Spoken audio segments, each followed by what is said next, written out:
From Washington, D.C., this is the Beyond the Dumbbells Show, your source of information and inspiration for living an audacious life. Hear interviews and social banter with special guests on Fitspiration and news from around the globe. Here are your hosts, fitness and lifestyle experts, Brian and Jenny Sweeney. All right. We're back. Another installment. Today we got another touchy topic. Congratulations, by the way. This is like 2 weeks in a row that we're going to get this out on time. I know. So this is great. Rock on, B&J. All right, we're going to talk about this. It's a little touchy, but we need to talk about why you're fat. There's no beating around the bush on this one. No, why are you fat? Yeah, we talked about we're just going to ease into this topic, and then it's like, no, let's just be us. I don't like the word. I used to be heavy, so I'm sensitive to it. I don't like it when people call themselves this. No. But the reality is you need to be truthful and honest to establish where you're starting from. Yep. So what is fat? We're not going to go by BMI. Let's not go by just the number on the scale. You can tell if this condition applies to you if you've got things hanging over your pants. Exactly. If you're everything you own is stretchy. Mm-hmm. If you keep buying bigger, newer clothes, new big clothes. But it's gotten to where in our society you can't say this to people anymore. And it's when I grew up, heavy people were rare. They were there, but it wasn't, it would be 10 out of 100. Mm-hmm. Now it's 60 to 70 out of 100. Yep. And no matter where you go. And you can't hurt anybody's feelings anymore. So you can't tell people truth because truth is offensive. Right. All right, so we're gonna cut to it, and this always comes from a place of caring. I'm in the business of helping people that struggle with weight. So my ultimate goal here is to inspire. Oh yeah. Not to make you feel bad about yourself, but we got to have a heart-to-heart. The good news is. Yeah, I think that what's really cool is that we're actually going to do a twist on this and let you all know why it might not be completely your fault that you're fat. We're giving you a way out. Yeah. And there's factors that contribute to where you are. Mm-hmm. And there's factors that contribute to where you're going. Mm-hmm. Both of those require your attention and your honesty. Yep. All right, so we're going to break down just things that are within your control. And there are pieces, like Jen had said, that you cannot control. And I think people lean on those hard. And they don't look at the things that are within their control to mitigate their circumstances to the best of their ability. Absolutely. All right, so things within your control. What do we got? So what you eat. Which one? It kind of, yeah, go ahead. What you put in your pie hole. Exactly. And it seems kind of obvious, but I think sometimes people like to blame, the restaurant didn't have the healthiest option, but you chose the restaurant, which means you're going to choose what you're going to eat. That's right. And a lot of times out of necessity, people choose bad things because there's nothing else. Oh, yeah. Fast food, they make their way because they are convenient. Absolutely.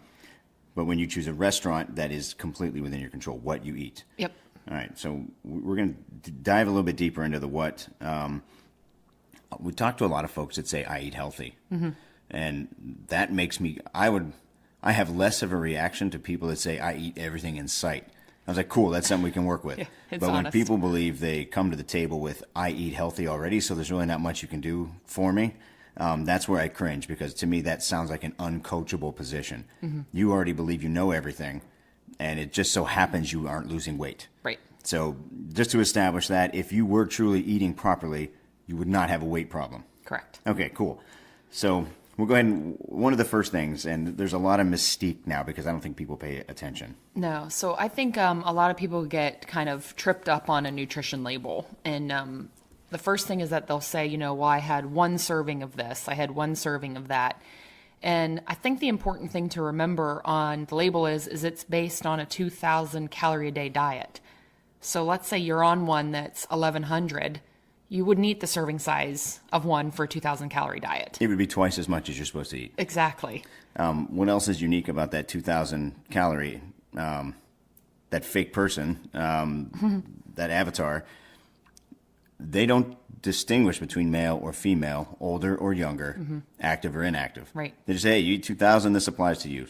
So people made a selection. They are conscious to look at the label. Yep. But when they're drilling down, they're like, oh, this only has 2% of my daily fat. I'm good to go. Mm-hmm. the other piece to looking at the label, giving way too much credence to the serving sizes they demonstrate, as far as, hey, this percentage of your daily intake based on a 2,000 calorie diet. But then we've got the hidden little serving size. Yeah. You know, where they're like, you buy a 6-ounce bag of something and it's got 2.5 servings in it. Yes. I think people see it and they overlook it. I If you look at the label on something that small, you'd know damn well it's 2.5 servings. Oh, absolutely. Okay. No, but I think it's very rare to find something unless it's like, you know, those, do you remember when the 99 calorie packets were like, they may still be out there. They were everywhere. Yeah. And it's like, this bag is 99 calories.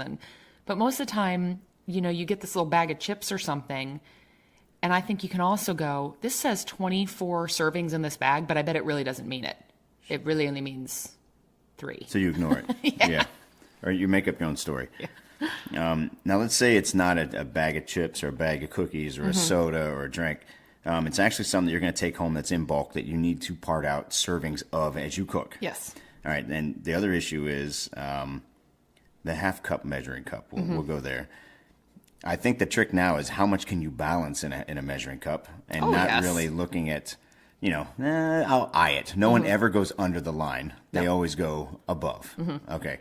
That or they pack it in. You know, it's like whatever I can fit in there is going to work. Yes. Now, if oatmeal, for example, is, you see the serving size, it says it's a half a cup or it's 33 grams. You always want to measure the grams. Yes. Don't do a half cup because you're heavy-handed. Dip into the bag is not going to be accurate. Definitely. Measuring by grams, so you have to measure your food. Yep. So we're still talking about what you eat. Exactly. Now, the people that are working through some form of nutrition program, there's a host of MLM-based shakes. There's a whole bunch of diet services. There's companies that are, you know, don't eat, just put this patch on your arm. I mean, there's all kinds of approaches to helping people mitigate what they put in their mouth. Right. And the dependencies on those has created a behavioral dysfunction where now they're dependent on that item or on those people to get something done. Now you're not only not eating the right foods in the right quantities, you're stuck paying a lot of money for something that you don't need. Oh, yeah. And a lot of the times those things are, especially if they're mail order, they're on like an auto ship. So it's like they arrive every month and it's like, well, I've already paid for this, so now I've got to do it. Oh, yeah. You know, it's the diets that go, you decide you want to try something new and it's the 3 shakes a day. And it's like, well, I paid for it. Then you get bored of it. Then it sits there. That's a whole other topic. But I already paid for it. So I'm going to do this thing even though I'm not getting the results that I want. And that's actually a big piece of the kitchen makeover conversation that we have. Are people that they have that perceived value of that thing that they bought, and they're like, well, I can't get rid of this because I paid dollars for it. Exactly. When you know it needs to get the hell out of the house. I know. And you need to stop ordering it. Yeah. I had another thought about what you eat, and all of a sudden I forgot. I thought it was profound, but apparently it doesn't stick. Maybe it'll come back. All right, so now let's get into so what you eat is within your control. Absolutely. And then when. Yep, when you eat's definitely another one. So I'm not against intermittent fasting. I like the idea of, we talked about this in previous shows. If you need structure, intermittent fasting can control people that graze all day. Definitely. So just have a window in a field. But when we talk about now when you eat, we're talking about you eating beyond what your body's needs are. Exactly. Yep. Or it's, eating when you're bored. Like you're just sitting there and it's like, rather than read a book or do something productive or something, it's like, well, I'm just sitting around. I got nothing to do. It's a quiet day. Ooh, I should make myself anything. And that, I don't think it always means it's something bad. It's like, oh, I'm going to go in and I have leftover chicken breast. I'm going to eat it. It just popped in my head. That's what, when babies are bored, they shove their foot in their mouth. Right. But adults walk around, they shove food in their mouth. Are you going to try to shove your foot in your mouth? No, but you'd be better off shoving your foot in your mouth. I mean, you wouldn't have a weight gain problem. Exactly. I love it. So figuring out when to stop eating. So when we say when you eat, it's when you stop eating. It's probably more relevant. If you find yourself content, now there's a hormone when you eat that tells your brain you're full. that hormone is slow. It's the slowest moving thing in your body. So you're supposed to let a meal take 15 to 20 minutes to eat. Chew each bite 20 times. Yeah. I mean, there's a whole mindset to eat slow, chew your food. And when you give that hormone a chance to tell your brain to cool it, then you stop. But when people eat before their hormone can signal, that's when people get done. They go, oh, God, I ate way too much. And we've all done it. It's the scarfing where you sit down and you really are hungry. And next thing you know, you look there and it's like, well, I used to have a 6-ounce steak sitting in front of me and it's been 3 minutes and it's gone. What just happened? Yeah. The hormones, it shouldn't even be there because it's not going to do you any good at that point. Right. But eat slow enough that you can feel the fullness. And this isn't 100. It's mindset, it's mentality, of course, but there's a real biological response to eating food and stopping when you don't need it. Anything that your body cannot use, it will store. Yes. It would be great if all you did was crap out extra calories. It doesn't work that way. Oh, I wish. Yeah. All right. So, you have anything for things that are within your control? No, I think those are the main ones.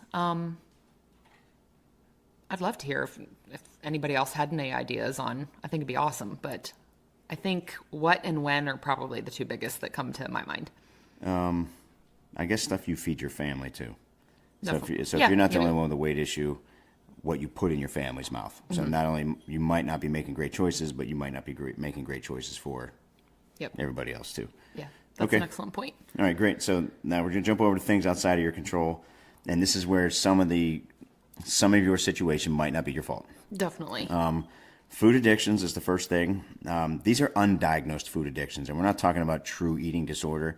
We're talking about if you can't identify that you are drawn to high fructose corn syrup, if you can't figure out that you're drawn to super sugary foods or things with a chemical signaling factor that Right. give you that dopamine high, where you're like, I eat this, it makes me feel good. It is a drug addiction, and you can tell this applies to you if you're bringing home 24 case of soda. Oh, yeah. If you're bringing home all the sweets. Yep. If you're continually eating and drinking and touching the same food over and over again, you have an addiction. Definitely. Yeah, and in our world, we see a lot of the energy drinks. Yeah. So it's like, I don't even know if people realize there's the addiction to it. It's just kind of like, well, it's after my workout, I'm going to have before my workout, I'm going to have my energy drink and it's going to be amazing. But I wonder what they would be like without that energy drink. Like, could they function the same, or would it bring on, headaches and all that? It's behavioral. Yep. Coffee's an addiction, I guess. Yeah, caffeine. The other piece we're looking at is the food industry. So science has created dysfunctional metabolisms just by the way they process food. It's terrifying. So we're not just talking about, we'll go like wheat and glyphosate. So glyphosate, it's kind of a weed killer. It shows up a lot on wheat, wheat products, places that produce wheat, places where wheat is produced, it can get on everything else. Yep. Glyphosate can cause metabolic dysfunction, which can kick off a cascade of endocrine system problems, gut problems, digestive problems, mood problems, disorders, which in turn affect your ability to make decisions. We were trying to come up with a clever name. We were thinking just an impact cascade or a failure cascade, and it's the waterfall effect of what's going to happen when you get into this position where you've eaten something that's not great for the human body, you've eaten a lot of it, and now you're stuck in this rut where you just keep gaining weight. Oh, yeah. Definitely. So it starts out like this. So one, you're eating something that's not great, and it starts to impair gut function. And gut function, it's not just to help eliminate waste. I mean, your immune system derives out of there. Your serotonin signaling comes out of your gut. That thin layer that protects the rest of the inside of your body from waste and toxicity, that thing can be penetrated, and you end up with leaky gut syndrome. So the gut itself, once that's impaired, you start absorbing less nutrients of the food that you eat. And feeling like garbage. It makes you feel hungry. Yeah. So now you're eating. So now that you feel bad, you keep eating. Low nutrition absorption, then you get into these hunger cycles where it's like, I just ate and I'm still hungry. Hunger cycles over and over. Sleep disturbances because now you're not processing energy. You're not getting all the things that you need to produce a good night of sleep. Oh, yeah. Things that affect melatonin, things that affect cortisol. Then you've got GABA, which can kind of help keep you asleep. So these are the things that exist when you start destroying the way your body's supposed to work. Yep. I think sleep was the most shocking one. When you first introduced me to like this whole concept of how the gut affects the rest of the body. And I remember, this was years and years ago, just talking about, have you ever monitored when you sleep bad, what you've eaten over the last few days? And how if you kind of clean up your diet and get rid of any processed foods and stuff, and you're eating, very clean, which I'll put in air quotes, that you actually sleep better. And until you start paying attention to it, I think that you blame everything but your food. My pillow wasn't fluffed up, the air conditioning wasn't running right, the moon is a quarter instead of a full. Right. And it's like, but what did you actually put in your body and eat? And what most people don't think about is it can take up to 72 hours. It's crazy. Before. So it's something you ate on Monday, you still sleep like crap on Wednesday, Thursday. Exactly. And you're like, what did I do today? It's what you did on Monday. Yes. And the way chemicals linger and the way your system is just rocked from poor nutrition decisions, that affects your whole next few days. And it's very difficult to pinpoint. The last thing in our failure cascade is that once you've got your sleep disturbances and you wake up that next day, the entire thing starts over, except now you have even less decision-making skills than you did the day before. Yep. So it's like, I'm sick of feeling like this. I'm going to go for the latte because Starbucks is right there, and I'm going to go get a fancy coffee drink. And I'm going to go to I don't want to call out name brands. I don't want to get in trouble. So right beside our Starbucks in town here is a chicken sandwich place that's not open on Sundays. So we found out that they soak their chicken, they marinate it in dairy. Yes. And you having a dairy issue, or you might not know you do, and it's like, but it's such a healthy option. I got the grilled.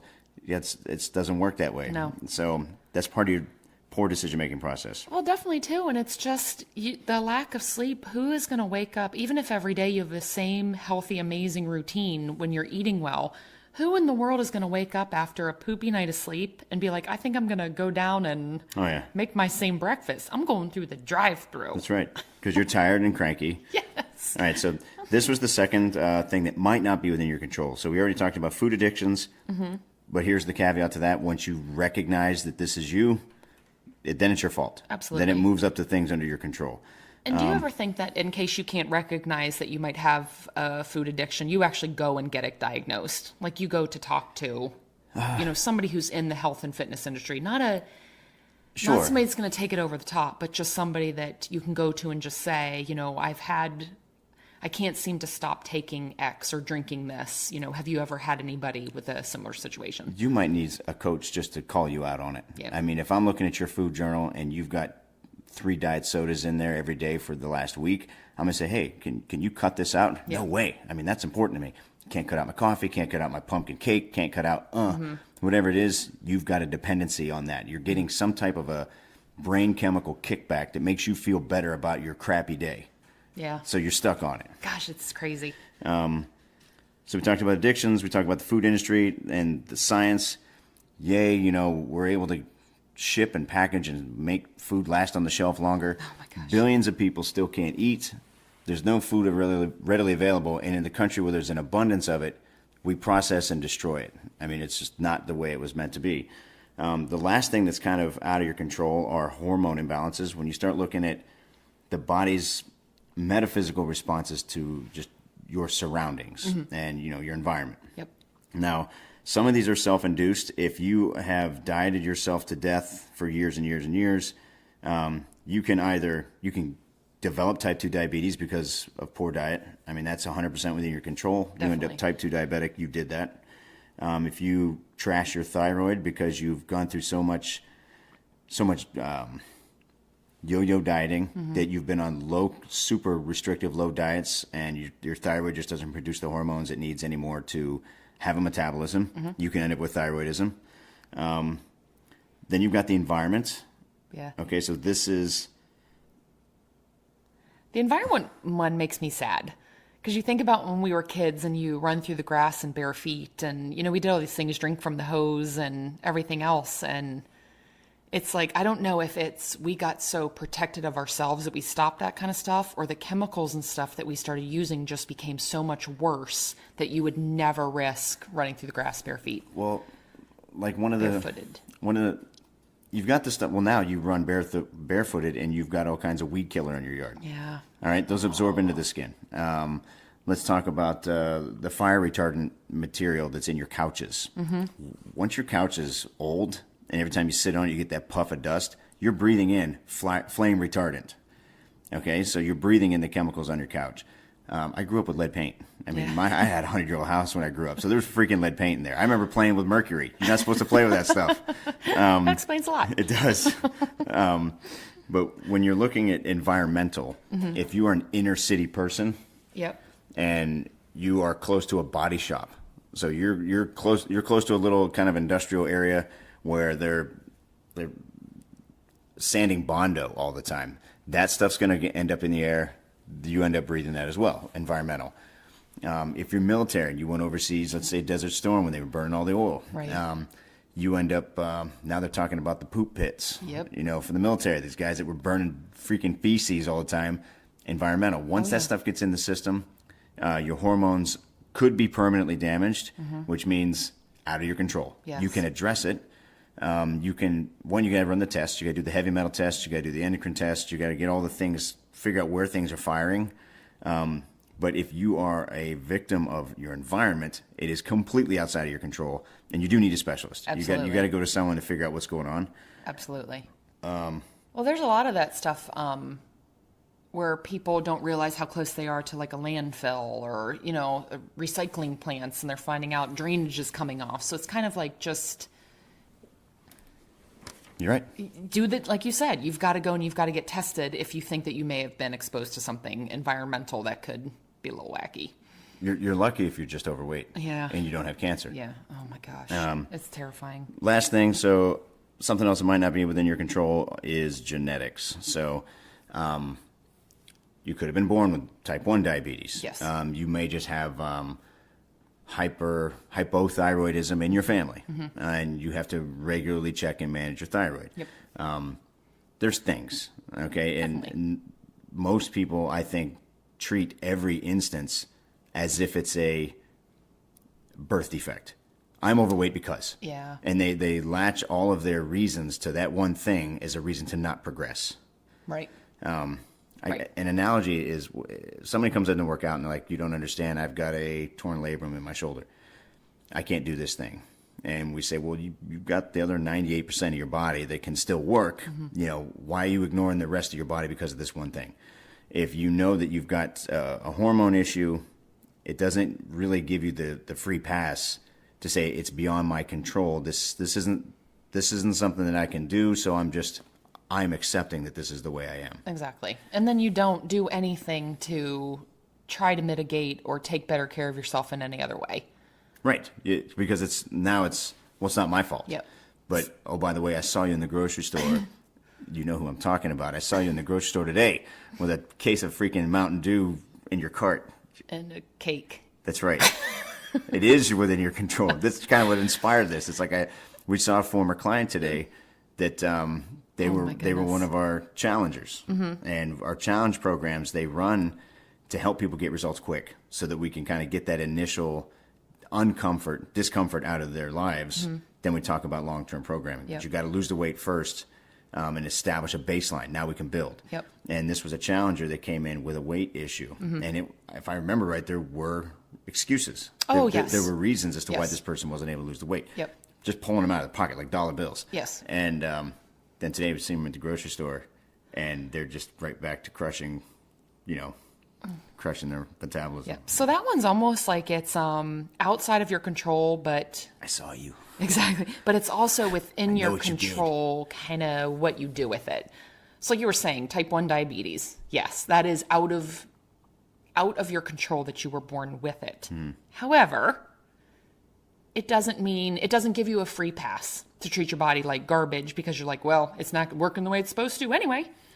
I think I could go off about that. I'm not going to. I think type 1s are more conscious because they have a daily reminder of what's going on with them, so they're a little bit more compliant than a type 2. Not to say that they're all like that.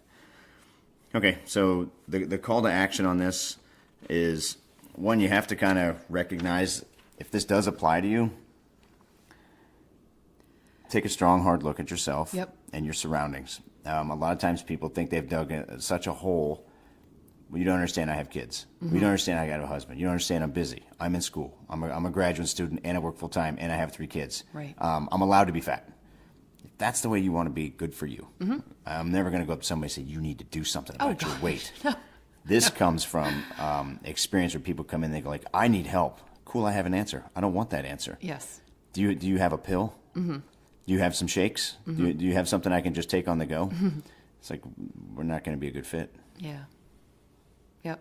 But I think it's just an important thing, kind of look over at your life and just think about, are you in the situation that you're in, whether it's you're fat or not fat, because of the choices that you've made that are in your control. I do hate that word. So, I know. It gives me anxiety, to be honest.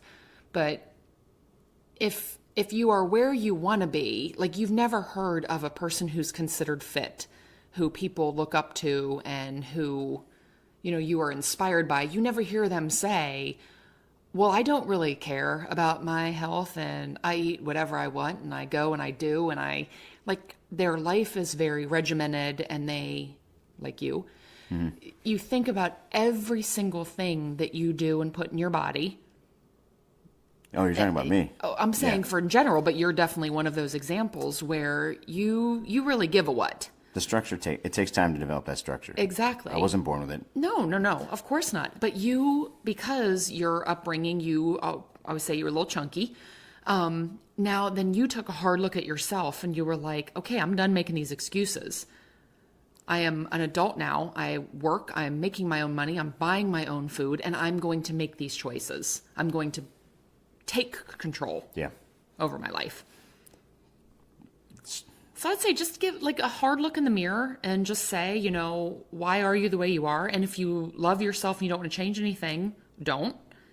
And if you're frustrated with something and you consider yourself to be FAT, ask yourself why that you are. And call to action is to be honest and make those changes if you want to, if you so desire. We talked about what's in your control. Exactly. If something's not in your control, go seek a professional that can help you. Definitely. Things in your control you can do right now. Things that aren't, you're going to have to just plan and structure yourself. Always look for your support system first. Definitely. Once you have that in place, your chances of success quadruple. You'll make it. If you try to go at it your alone with a butthole significant other that keeps bringing home pizza and crap while you're struggling, then you're going to have to reach outside of your close circle and find somebody else that'll help you. Definitely. All right, so there's things you can do. I hope this helps. It's a touchy subject, and it's making me uncomfortable towards the end. I hate seeing people struggle. No, I do too. And I think the important thing to remember is we're not looking out. We don't walk down the street and point out people that we're like, oh, they should do something about that. It's not that. It's if you're listening to this and you're like, I consider myself overweight, what can I do to make the changes? That's it. Love it. One more tidbit, you do find a professional that's going to give you a hand, they should not be starting you out on a stupid shake diet. No. Just that I won't go any deeper than that, but run. Yeah. No subscription services needed. No shake diets needed. No. Just approach it with the outside aisle of the grocery store. That's the person you want to go to. Definitely. And find somebody that inspires you, that has this amazing journey that involved actually eating and eating real food. A healthy approach. Yes. All right, cool. Well, this was another short one. I like it. All right. It's short and sweet. Short and sweet. All right, you guys all rock. Thank you for all the support. Remember, we could use some shares. We're getting out there, but our goal is to impact the community broad. Better believe it. So toss us a like, toss us a share. We would be eternally grateful. Absolutely. Awesome, Thank you guys. all. Have an awesome day, and right. we'll see you on the next one. Later. Bye. Thanks for listening to the Beyond the Dumbbells Show. We know you have thousands of options for content and entertainment. We appreciate you spending time with us. If you enjoyed our show, please share our web address, www.beyondthedumbbells.com, and maybe drop us a review. Until next time, live beyond.